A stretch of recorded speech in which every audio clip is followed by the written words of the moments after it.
tey il continue de le dire parce que keroog ci déclaration am dégg nañ dellusiwaat na ci li nga xamante ni jot na ko dund ci justice bi yëpp wax na ko ba leen di taxé ñoo xamante ni c'est des vendus et tout wax na ko ci déclaration il l'a répété à plusieurs reprises. mais xam nga nag c'est normal quand notre ministre de la justice. Et ce n'est pas la première fois qui est magistrat qui se permet de dire on va donner les dossiers aux magistrats indépendants. Un ministre de la Justice ne doit pas se comporter comme ça. Comme pour dire qu'il y a des magistrats qui ne sont pas indépendants. Mais ça c'est vrai. J'ai dit. Tout le monde le sait, les magistrats le disent. Est-ce que toute vérité est bonne à dire? Bon, donc, quand on est dans un État, quand on est ministre de la République, qui est censé njaboote ñëpp.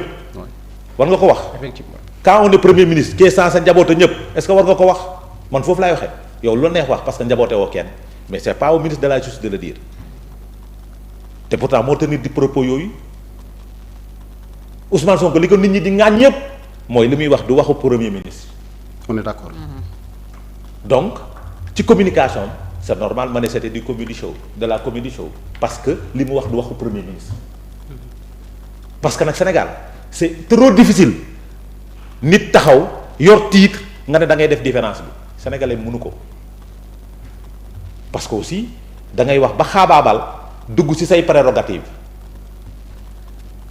te looloo xew grand théâtre te looloo xew te buñ ko bañ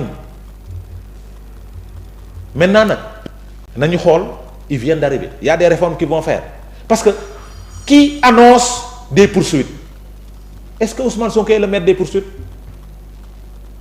est-ce qu'il est le maître des poursuites non est-ce qu'il doit annoncer des poursuites non est-ce qu'il doit parler d'un dossier qui a été jugé et classé C'est lequel? Mame Mbaye Niang il dit que le dossier est sur ma table c'est un dossier jugé et classé xam nga loolu lu muy wone am naa doole léegi loolu lay niru mën naa juum nag mën nañ bañ a bokk gis-gis mais man damaa jàpp ni loolu lay niru parce que léegi dossier baa ngi sama am naa doole léegi. non li mu wax c'est clair dossier bi mu ngi sama table yàlla rek moom mooy buur. yàlla rek dafay wane ne moom déjà dossier bi mu ngi ci table am lu ko ci neex mu def ko ci. Acceptons une chose. Oui. C'est une communication politique. Si on est d'accord là-dessus, on peut se comprendre. Moi, Ousmane Sonko, on l'a traité de menteur. C'est ça la vérité. Mais je vous dis que ce dossier n'existe pas.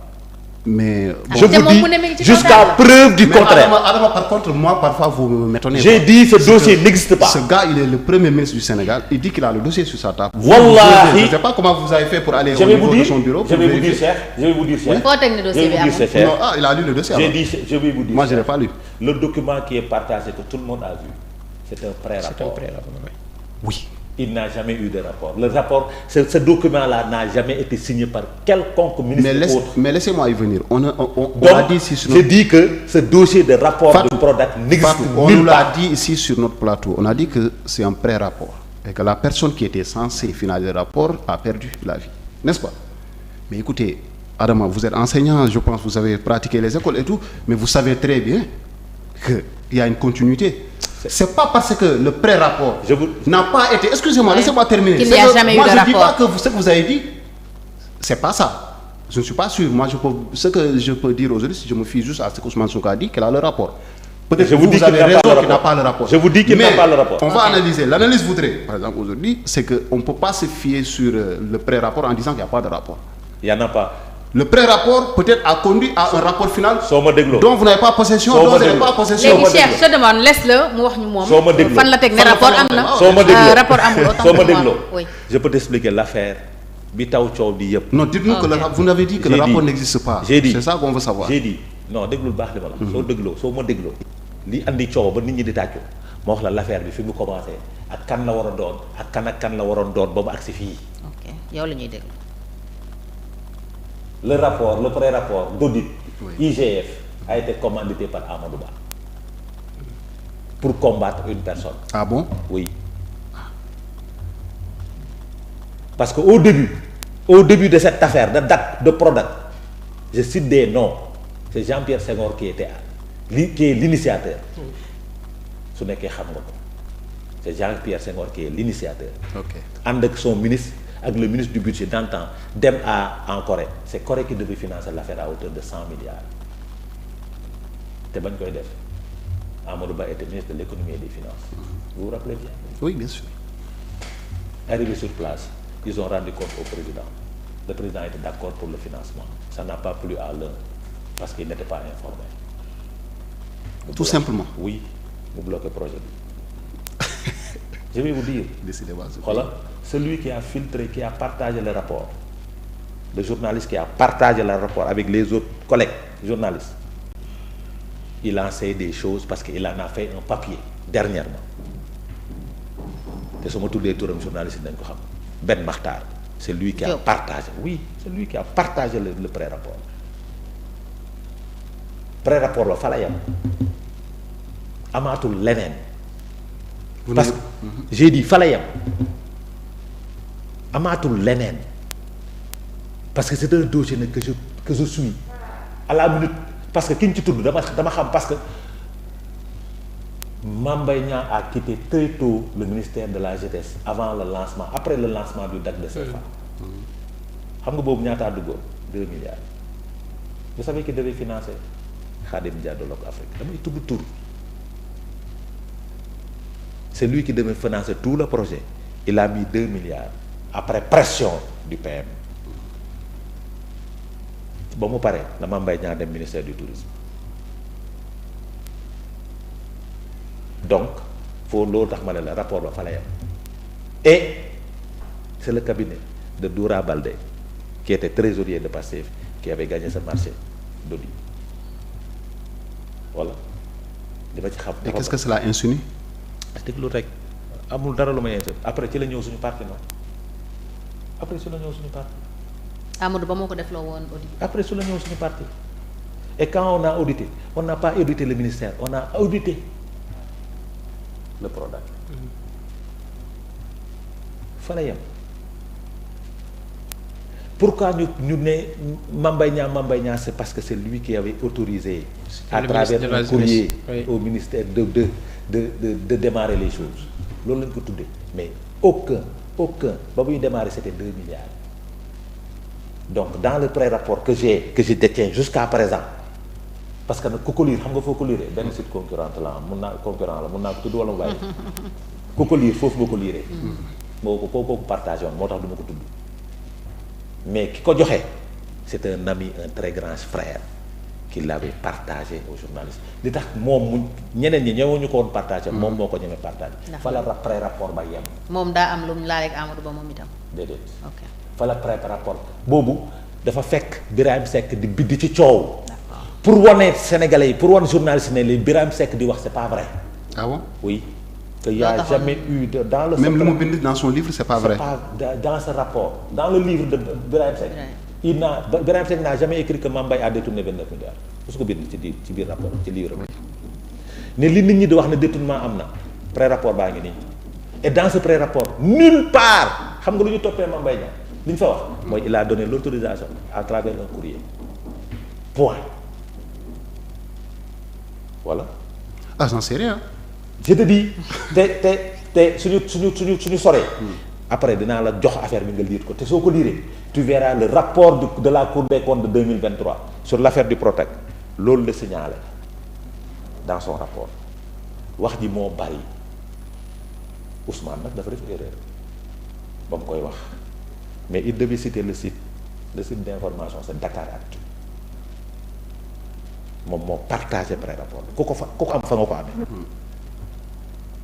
su nekkee benn Matar joxu la ko ku ko am fa nga ko amee donc lii mooy affaire bi 50 ans du ñu génne rapport du mës a génn 50 ans lu ñu génne rek document la boo xamante ne amul signature parce que dans ce pré-rapport on n'a pas interrogé Mame Mbaye Niang parce que yow xam nga rapport nu muy demee. bien sûr waaw dañuy def pré-rapport après ñu ñëw doo ko def rapport oui. on l'a pas interrogé jusqu'à présent.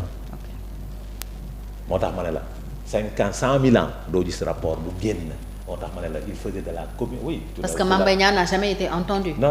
ok dégluñu ko sax laaj ko affaire. d'accord moo tax c'est normal tu l'as dit tout de suite communication politique lay def parce que il fallait faire du populisme parce que booy yi loolu la ñuy xaar nee nañ Mame Mbaye dafa sàcc seen xaalis Mbaye Prodac lañ koy wooye non moo tax quand tu dis que réduction des comptes dafa war a setal nit day tax nit ki mu mën a marcher la tête haute parce que tout le monde pense que les gens ont détourné de l'argent wax naa leen fii seen émission que détournement de deniers publics est différent de d'enrichissement illicite waaw wala déet.